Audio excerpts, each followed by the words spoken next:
जय झूलेलाल। मुंहिंजे चैनल सिंध समाज ते तव्हां सभिनि जो स्वागत आहे।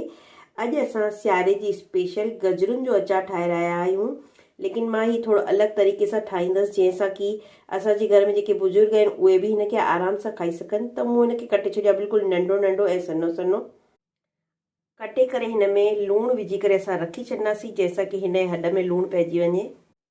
हिकिड़े बासण में असां थोरो पाणी गरम करे छॾंदासीं। उन पाणी गरम में असां हिनखे विझी करे 10 मिंट छॾे छॾंदासीं।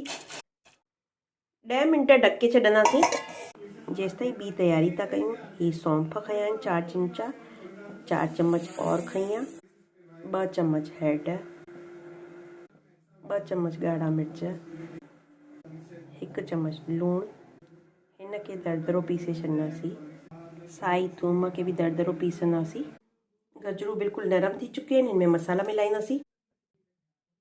इंस्टेंट अचार